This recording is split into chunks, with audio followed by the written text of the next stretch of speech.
ওম নমঃ শিৱায় পুনৰবাৰ স্বাগতম জনাইছো আপোনালোকক অন্য এটি নতুন ভিডিঅ'লৈ। অক্ষয় তৃতীয়া তিথি এটি বিশেষ দিন এই কাৰণে কাৰণ এই দিনটোৰ বহুতে বেছি মহত্ব আৰু তত্ত্ব আছে।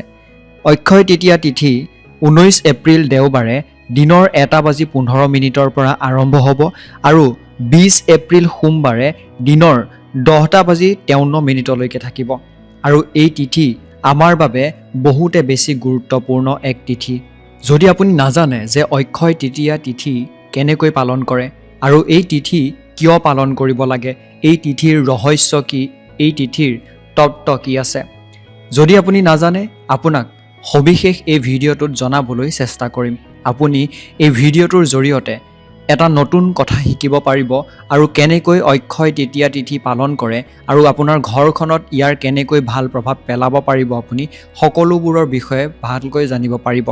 ভিডিঅ'টো আগবঢ়াৰ আগতে আপোনালোকলৈ এটা সৰু অনুৰোধ, যদি ভাল লাগে ভিডিঅ'টো এটা লাইক কৰিবলৈ নাপাহৰিব। চেনেলটো যদি ছাবস্ক্ৰাইব কৰা নাই কিয়া নিশ্চয়কৈ ছাবস্ক্ৰাইব কৰি কাষতে থকা ঘণ্টাৰ নিচিনা সৰু ছবিটো চুই দিয়াৰ লগতে কমেণ্ট বক্সত ওম নমো বিষ্ণু নহ'লে ওম নমঃ শিৱায় বুলি ভক্তি মনেৰে লিখিবলৈ নাপাহৰিব। মনত এইটো আশা পালি কমেণ্ট কৰিব যে আপোনালোকৰ বাবে সকলোবোৰ যাতে ভাল হয়। অক্ষয় তৃতীয়া দিনটি ইমানেই শুভ দিন যে যদি আপোনালোকে ঘৰখনত প্ৰৱেশ কৰিব বিচাৰে, নতুন ঘৰ এখনত মাটি কিনিব বিচাৰে, আপুনি যদি ঘৰখনৰ বাবে এখন বাহন, বাইকেই হওক, গাড়ীয়ে হওক, বা আপুনি যদি মূল্যৱান সম্পত্তি যেনে সোণ, ৰূপ বা মোবাইল যিকোনো বস্তু যদি আপোনালোকে ক্ৰয় কৰিব বিচাৰে, নতুন ব্যৱসায় এটা যদি আৰম্ভ কৰিব বিচাৰে, তাৰ বাবে কোনো ধৰণৰ চোৱা চিতা কৰিব নালাগে। এই অক্ষয় তৃতীয়া দিনটোত আপোনালোকে সেই সকলোবোৰ শুভ কাম চোৱা চিতা নকৰাকৈ কৰিব পাৰে, কাৰণ এই মুহূৰ্তখিনি আপোনালোকৰ বাবে, আমাৰ বাবে বহুতে বেছি মূল্যৱান আৰু বহুতে বেছি গুৰুত্বপূৰ্ণ সময়। আমি সোণ কিনিব লাগে এই দিনটোত বা ৰূপ কিনিব লাগে, আৰু যদি সোণ ৰূপ কিনিব আপুনি নোৱাৰে, আপোনাৰ যদি সোণ কিনা বা ৰূপ কিনাৰ সামৰ্থ্য নাই, তেন্তে হ'লে আপুনি ভয় খাব নালাগে। তাৰ বিপৰীতেও আপোনালোকক এবিধ বস্তুৰ কথা জনাম, যিবিধ বস্তু আপোনালোকে ঘৰখনলৈ কিনি আনিলে আপোনালোকৰ ঘৰখনত শুভ প্ৰভাৱ পৰিব।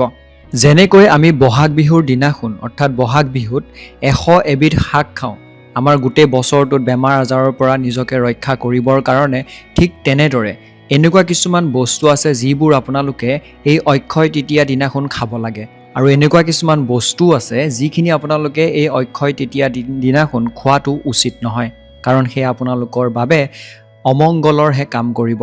অক্ষয় তৃতীয়া তিথি বহাগ মাহৰ শুক্লপক্ষৰ তৃতীয়া তিথিত উদযাপন কৰা হয়। পৌৰাণিক কথা অনুসৰি অক্ষয় অৰ্থ হৈছে কেতিয়াও ক্ষয় নোযোৱা, আৰু এই দিনাখন যি কামেই নকৰক কিয় সেই কামৰ ফল কেতিয়াও ক্ষয় নাযায়, কেতিয়াও মাৰ নাযায়। সাধাৰণতে প্ৰত্যেকটো মাহৰে যি তৃতীয়া তিথি আছে শুক্লপক্ষৰ, সেই তৃতীয়া তিথি খুবেই বেছি শুভ হয়, কিন্তু বহাগ মাহৰ শুক্লপক্ষৰ তৃতীয়া তিথিৰ দিনটো বহুতে বেছি মাংগলিক দিন হয়। এই দিনটোক দিব্য দিন বুলি কোৱা হয়। পুৰাণত কোৱা অনুসৰি এই দিনাখন পুণ্য দানৰ বাবে এক উত্তম দিন বা উত্তম তিথি। অক্ষয় তৃতীয়াৰ দিনাখন যি দান কৰিব তাৰ প্ৰতিফলন জন্ম জন্মান্তৰলৈকে আপোনালোকে লাভ কৰিব। কোৱা হয় যে অক্ষয় তৃতীয়া দিনাখন বিবাহ, মাংগলিক বস্তু, গৃহপ্ৰৱেশ, মাটি কিনা, ঘৰ কিনা, এনেকুৱা ধৰণৰ যিবোৰ মাংগলিক কাম আছে, আপোনাৰ কুণ্ডলী অনুসৰি চোৱা চিতা কৰাৰ কোনো প্ৰয়োজনে নাথাকে। অৰ্থাৎ আপোনাৰ কুণ্ডলী অনুসৰি এই দিনাখন আপুনি ক্ৰয় কৰিব পাৰে নে নোৱাৰে তাৰ কোনো অৰ্থ নাই। আপুনি এই দিনাখন যিকোনো মাংগলিক কাম কৰিব পাৰে। এই দিনটোৰ মহত্ব ইমানেই বেছি। অক্ষয় তৃতীয়াৰ বিষয়ে বিভিন্ন পুৰাণত ইয়াৰ আখ্যানসমূহ দিয়া আছে। তাৰ ভিতৰত বিষ্ণু পুৰাণ অনুসৰি ভগৱান বিষ্ণুৰ অন্যতম গুৰুত্বপূৰ্ণ অৱতাৰৰ ভিতৰত পৰশুৰামৰ জন্ম বহাগ মাহৰ শুক্লপক্ষৰ তৃতীয়া তিথিত হৈছিল, আৰু সেইকাৰণে এই দিনটোক মহত্বপূৰ্ণ দিন হিচাপেও পালন কৰা হয়। সেয়েহে এই অক্ষয় তৃতীয়া দিনটোত পৰশুৰামৰ জয়ন্তী আৰু ভগৱান বিষ্ণুৰ আৰাধনা কৰা হয়। শ্ৰীমদ ভাগৱত পুৰাণ অনুসৰি অক্ষয় তৃতীয়া তিথি দিনাখন ৰজা ভগীৰথে মা গংগাক স্বৰ্গৰ পৰা মৰ্ত্যলৈ নমাই আনিবলৈ সক্ষম হৈছিলে। মা গংগাত স্নান কৰিলে মোক্ষ প্ৰাপ্ত হয়, আৰু যদি অক্ষয় তৃতীয়া দিনাখন মা গংগাত স্নান কৰা হয় তেন্তে হ'লে দিব্য প্ৰাপ্তি হয়। অক্ষয় তৃতীয়াৰ দিনাই সমৃদ্ধিৰ দেৱী মা অন্নপূৰ্ণাৰ আবিৰ্ভাৱ হৈছিলে। অক্ষয় তৃতীয়াৰ দিনাখন যিজন ব্যক্তিয়ে মা অন্নপূৰ্ণাৰ পূজা কৰে তেখেতৰ ধন সম্পত্তি আৰু অন্নৰ ভঁৰাল কেতিয়াও খালী নহয়। শিৱপুৰাণ অনুসৰি কুবেৰে শিৱ পূজা আৰু শিৱৰ তপস্যা কৰি অক্ষয় তৃতীয়া দিনাখনে মহাদেৱক সন্তুষ্ট কৰিছিলে আৰু সন্তুষ্ট হৈ মহাদেৱে তেওঁক বৰদান দিবলৈ তৎপৰ হয় আৰু তেতিয়া কুবেৰে তেওঁক ধন সম্পত্তিৰ প্ৰাপ্তিৰ বৰদান দিবলৈ অনুৰোধ কৰে আৰু তেতিয়া মহাদেৱে মা লক্ষ্মীৰ আৰাধনা কৰিবলৈ কুবেৰক ক'লে আৰু কুবেৰে আৰাধনা কৰি মা লক্ষ্মীক সন্তুষ্ট কৰিলে আৰু মা লক্ষ্মীয়ে কুবেৰক ধনৰ দেৱতা হোৱাৰ বৰদান প্ৰদান কৰে। সেইদিনাৰ পৰাই অক্ষয় তৃতীয়া দিনাখন লক্ষ্মী পূজনৰ তিথি বা নিয়ম পালন কৰা হয়। মহাভাৰতৰ সময়ত বা সেই কালছোৱাত অক্ষয় তৃতীয়া দিনাখনেই দুৰ্যোধনৰ আদেশত দুঃশাসনে দ্ৰৌপদীৰ বস্ত্ৰ হৰণ কৰিছিলে আৰু সেই সময়তে ভগৱান শ্ৰীকৃষ্ণই কেতিয়াও শেষ নোহোৱা দিব্য বস্ত্ৰৰে দ্ৰৌপদীৰ লাজ ৰক্ষা কৰিছিলে আৰু তাৰ পাছত যেতিয়া বনবাসত আছিলে পাণ্ডৱ সেই সময়ছোৱাত তেওঁলোকৰ ওচৰত অন্নৰ অভাৱ হৈছিল আৰু সেই সময়ছোৱাত যুধিষ্ঠিৰে সূৰ্য দেৱতাক আৰাধনা কৰিছিলে আৰু সূৰ্য দেৱতাই যুধিষ্ঠিৰক এটি এনে পাত্ৰ দিছিলে যি পাত্ৰত কেতিয়াও অন্ন আদায় নহয় আৰু এই পাত্ৰক অক্ষয় পাত্ৰ বুলিও কোৱা হয়। এই দিনাখন যি দান কৰে সেই দানৰ ফল কেতিয়াও ক্ষয় নাযায়। এই দানৰ ফল অক্ষয় হয়, অৰ্থাৎ ইয়াৰ ফল আপুনি জন্ম জন্মান্তৰলৈকে পাই থাকিব। আৰু অন্য এক আখ্যান মতে মহৰ্ষি বেদব্যাসে এই অক্ষয় তৃতীয়াৰ দিনাখনৰ পৰাই মহাভাৰতৰ গ্ৰন্থৰ ৰচনা বা লিখন এই দিনাৰ পৰাই আৰম্ভ কৰিছিলে। মান্যতা আছে যে অক্ষয় তৃতীয়াৰ দিনাখন ভাল সৰ্বগুণ সম্পন্ন স্বামী বা পতি যদি আপুনি বিচাৰে বা আপুনি যদি সন্তান প্ৰাপ্তিৰ বাবে আৰাধনা কৰিব বিচাৰে এই দিনটি বহুতে বেছি শুভ দিন। এই দিনটোত ব্ৰত পালন কৰিলে সেই ফল লাভ কৰে। শ্ৰীকৃষ্ণৰ কথা অনুসৰি এই অক্ষয় তৃতীয়াৰ দিনাখনে ভগৱান শ্ৰীকৃষ্ণৰ শৈশৱৰ বান্ধৱ সুদামা দ্বাৰিকালৈ এই দিনাখন ভগৱান শ্ৰীকৃষ্ণক লগ কৰিবলৈ আহিছিলে। সেই সময়ছোৱাত ভগৱান শ্ৰীকৃষ্ণৰ বন্ধু বা বান্ধৱ সুদামাই বহুত কষ্টৰে জীৱন যাপন কৰি আছিলে আৰু কেইবাদিনো ধৰি তেওঁৰ ঘৰখনে এমুঠি অন্ন খাবলৈ সক্ষম হোৱা নাছিলে আৰু সেইকাৰণে সুদামাই দ্বাৰিকালৈ ভগৱান শ্ৰীকৃষ্ণৰ ওচৰত সহায় বিচাৰিবলৈ গৈছিল। কিন্তু সুদামাই নিজৰ পৰিস্থিতিৰ কথা তেওঁক ক'বলৈ সংকোচ কৰিছিল আৰু নিজৰ মনৰ কথা যি ক'বলৈ গৈছিলে সেই কথা ব্যক্ত কৰিব পৰা নাছিল। কিন্তু ভগৱান শ্ৰীকৃষ্ণ সুদামাৰ মনত থকা সেই কথাবোৰৰ বিষয়ে অৱগত আছিল।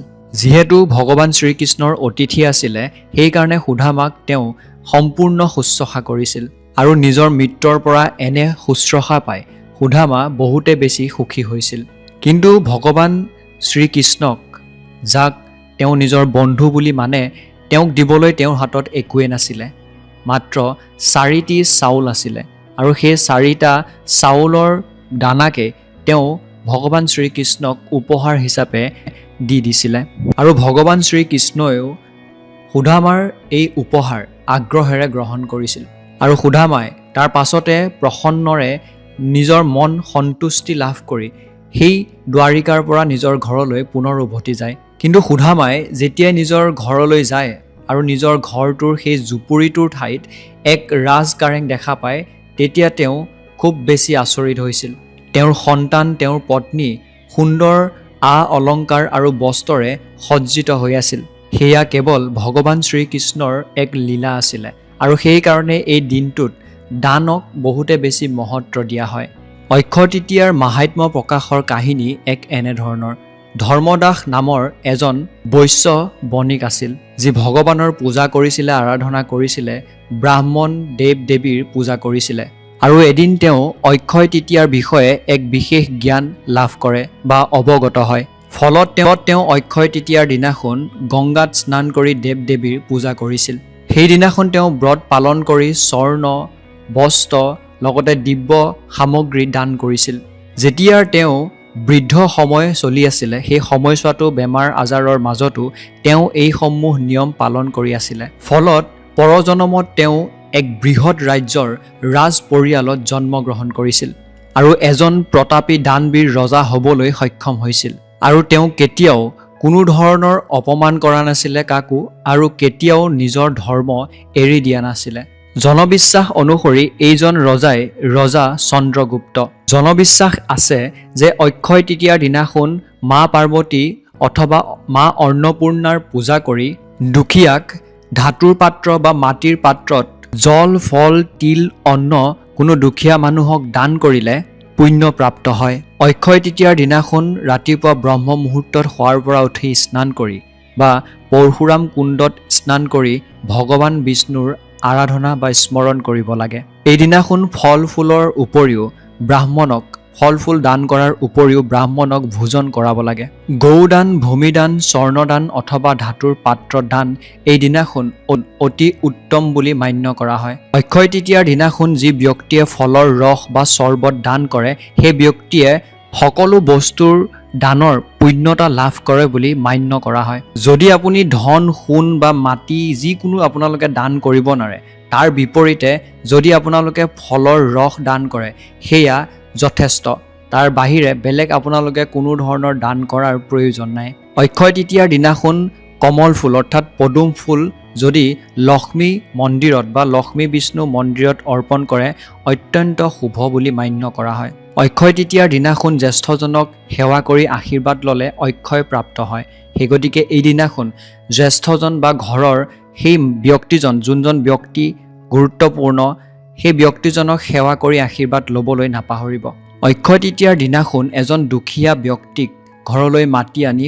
সন্মানেৰে তেওঁক ভোজন কৰোৱাব লাগে গাৰ্হস্থ্য জীৱনত থকাসকলৰ বাবে এই কাৰ্য বহুতে বেছি ফলপ্ৰসূ হয় মান্যতা আছে যে এনে কাৰ্যৰ জৰিয়তে ঘৰখনত মা লক্ষ্মী আৰু মা অন্নপূৰ্ণাৰ আশীৰ্বাদ বৰ্তি থাকে সেইকাৰণে এই দিনাখন যি দান বৰঙণি কৰা হয় তাৰ প্ৰতিফলন আমি গোটেই জীৱনলৈকে দেখিবলৈ পাওঁ প্ৰথমতে জনাইছিলোঁ আপোনালোকক যে এই দিনাখন আপোনালোকে কি খাব লাগে আৰু কি খাব নালাগে লগতে এনে কি বস্তু আপোনালোকে কিনিব লাগে সোণৰ পৰিৱৰ্তে আপোনালোকে সোণৰ পৰিৱৰ্তে জব ধান বা ইংলিছত কোৱা হয় ইয়াক বাৰ্লিন বুলি এই জব ধান আপোনালোকে ঘৰলৈ কিনি আনিব পাৰে আৰু ইয়াৰ পৰা তৈয়াৰী হোৱা বস্তু খালে এই দিনাখন বহুতে বেছি শুভ বুলি মান্য কৰাও হয় যদি কোনোবাই এই দিনাখন কাৰোবাক জব ধান দানো কৰে তেতিয়াহ'লে এই কাৰ্যও খুবেই বেছি মাংগলিক বুলি মান্য কৰা হয় আপুনি হয়তো পূজা পাতলসমূহতো এই ধান ব্যৱহাৰ কৰা দেখিবলৈ পাব পাৰে কোৱা বা ঠাই বিশেষে নাম বেলেগ হ'লেও আপোনালোকে ইংলিছত বাৰ্লিন বুলি চাৰ্চ কৰিও গুগলত চাব পাৰে এই ধান আমি এই দিনাখন ব্যৱহাৰ কৰাটো খুবেই বেছি মংগলময় হয় আৰু খোৱা বস্তুবোৰ এই বস্তুৰে তৈয়াৰী যদি বস্তু কিবা খাব পাৰে অৰ্থাৎ এই ধানেৰে তৈয়াৰী তেন্তে হ'লে খুবেই বেছি ভাল হয় গতিকে অক্ষয় তৃতীয়া দিনটো খুব সুন্দৰকৈ উদযাপন কৰক আৰু এই দিনটো আমাৰ সকলোৰে বাবে এক মংগলময় দিন পুনৰ লগ হ'ম তেতিয়ালৈকে ধন্যবাদ